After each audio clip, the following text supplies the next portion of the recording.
Une histoire que tous les couples devraient lire. Je revenais à la maison. Ma femme servait le souper. Je lui ai pris la main et lui ai dit « J'ai quelque chose à t'annoncer ». Elle s'assit et mangea tranquillement sans dire un mot. Encore une fois, je vis la peine dans ses yeux. Soudainement, je ne savais plus ouvrir la bouche. Mais je devais lui faire part de ce que je pensais. Je veux divorcer. J'ai soulevé le sujet calmement. Elle n'a pas semblé contrariée par mes paroles. Elle m'a simplement demandé pourquoi. J'ai fui sa question. Elle s'est alors fâchée. Elle lança les baguettes et cria vers moi. « T'es pas un homme !» Ce soir-là, nous ne nous sommes pas adressé la parole. Elle pleurait. Je savais qu'elle voulait savoir ce qui était advenu de notre mariage. Mais je ne pouvais lui donner une explication satisfaisante. Elle avait perdu mon cœur pour Marie-Ève. Je ne l'aimais plus. J'avais seulement de la pitié pour elle. Avec une énorme culpabilité, je lui fis part de mes arrangements pour le divorce, que je lui léguais la maison, l'auto, et je mettais en jeu 30% de mon entreprise. Elle y jeta un coup d'œil et le détruisit en morceaux. Cette femme qui avait passé 10 ans de sa vie avec moi était devenue une étrangère. J'étais désolée pour elle de ce temps gaspillé, de ressources et d'énergie. Mais je ne pouvais reprendre ce que je venais de lui dire, car j'aimais beaucoup Marie-Ève. Soudainement, elle s'est mise à pleurer très fort devant moi, ce à quoi je m'attendais. Dans le fond, ces pleurs étaient pour moi une délivrance. Cette idée de divorce qui m'obsédait depuis plusieurs semaines me semblait maintenant plus ferme et claire. Le jour suivant, je suis revenue à la maison très tard. Elle les trouvait assises à la table, en train d'écrire. Je n'ai pas soupé et je suis directement allée me coucher et m'endormir aussitôt, car j'étais fatiguée de ma journée mouvementée avec Marie-Ève. Lorsque je me suis réveillée, elle était toujours assise à la table à écrire. Je ne m'en suis pas occupée, je me suis retournée de côté et rendormie à nouveau. Au matin, elle me présenta ses conditions de divorce. Elle ne voulait rien de moi, mais avait besoin d'un mois d'avis avant le divorce. Sa requête était que, durant ce mois, nous devions tous deux se battre pour vivre une vie aussi normale que possible. Sa raison était simple. Notre fils devait passer un examen à la fin de ce mois-là et ne voulait en aucun cas me déranger avec un mariage brisé. C'était parfait pour moi. Mais elle ajoutait autre chose. Elle me demanda de lui rappeler comment je l'avais transporté dans notre chambre nuptiale le jour de notre mariage. Sa deuxième requête était que durant ce mois, je devais la transporter de notre chambre au seuil de la porte tous les matins. Je croyais qu'elle devenait folle. Pour faire de ces derniers jours supportables, j'acceptais son étrange requête. J'avisai Marie-Ève des étranges conditions de divorce. Elle s'est mise à rire et croyait elle aussi que c'était absurde.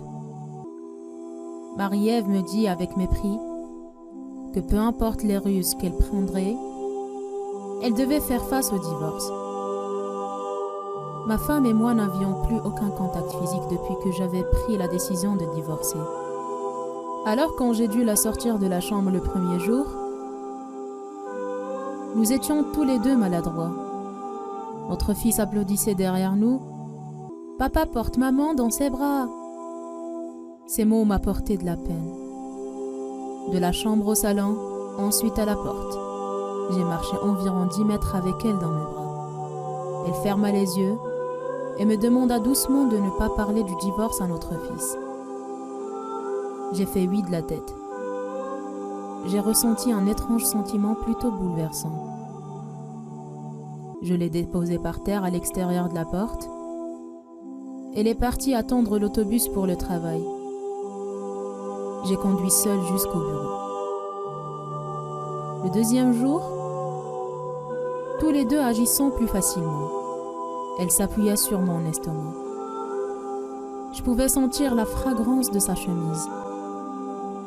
Je réalisais que je n'avais pas regardé cette femme attentivement depuis un bon bout de temps. Je réalisais qu'elle n'était plus jeune. Il y avait des rides sur son visage, ses cheveux grisonnés. Notre mariage avait fait des ravages sur elle. Pour une minute, je me suis demandé ce que je lui avais fait. Le quatrième jour, j'ai ressenti un retour d'intimité. C'est cette femme qui m'avait donné 10 ans de sa vie. Le cinquième et le sixième jour, je réalisais que l'intimité ressentie grandissait à nouveau. Je n'ai pas parlé de ceci à Marie-Ève. Il était plus facile de la transporter au fur et à mesure que le mois avançait. Peut-être que ce travail chaque jour me rendait plus fort. Un matin, qu'elle tentait de choisir quoi porter, elle essaya quelques robes mais ne parvenait pas à trouver la convenable. Elle murmura que toutes ces robes étaient devenues trop grandes. Soudainement, je prenais conscience qu'elle avait maigri. Et c'est la raison pour laquelle je pouvais la transporter plus facilement. Ça me frappa. Elle avait enterré tant de peine et d'amertume dans son cœur. Inconsciemment, j'ai atteint et touché sa tête. Notre fils est arrivé à ce moment et a dit « Papa, il est temps de porter maman dehors. » Pour lui, voir son père transporter sa mère dehors était devenu une partie essentielle à sa vie. Ma femme fit un geste à notre fils de venir plus près et le serra très fort. J'ai tourné la tête, parce que j'avais peur en cette minute de changer d'idée. Je l'ai ensuite prise dans mes bras, marchant de la chambre au salon et dans l'entrée. Elle mit ses bras autour de mon cou, tout doucement et naturellement. J'ai tenu son corps serré. C'était comme le jour de notre mariage. Mais sa maigreur me rendait triste. Le dernier jour, lorsque je l'ai prise dans mes bras, je pouvais à peine bouger d'un pas. Notre fils était parti pour l'école. Je la tenais fermement et lui dis « Je n'avais pas remarqué que notre vie avait manqué d'intimité. » Je conduisis jusqu'au bureau. Rapidement, je sautai hors du véhicule, sans barrer les portes. J'avais peur qu'un seul délai puisse me faire changer d'idée. Je montai les marches.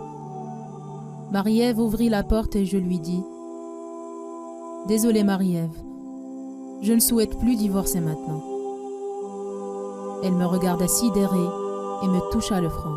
« Fais-tu de la fièvre ?» Je retirai sa main de mon front.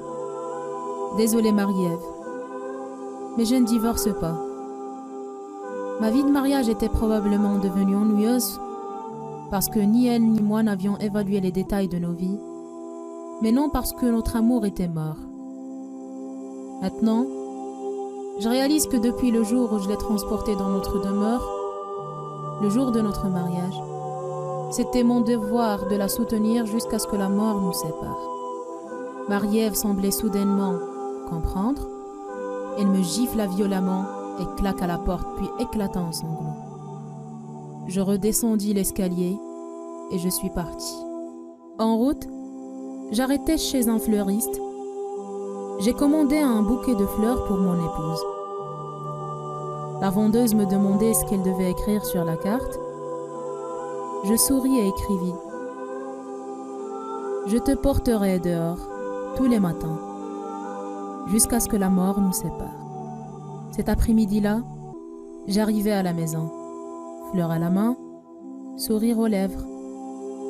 Je montai les marches à la course pour retrouver ma femme seule dans son lit, morte. Ma femme se battait contre un cancer depuis des mois. Et j'étais tellement préoccupée avec Marie-Ève que je ne m'en suis jamais aperçue. Elle savait qu'elle allait mourir sous peu. Elle voulait me préserver, peu importe les réactions négatives de notre fils, au cas où nous aurions divorcé. Au moins, aux yeux de mon fils, Je suis un mari aimant. Les plus petits détails de votre vie sont ce qui compte vraiment dans une relation. Ce n'est pas la maison, l'auto, la propriété, l'argent en banque. Ceci crée un environnement favorable pour la joie, mais ne peut donner la joie à soi-même. Alors, trouvez du temps pour être l'ami de votre époux ou épouse et faites ces petites choses l'un pour l'autre qui créent l'intimité. Réglez vos problèmes, communiquez et soyez heureux.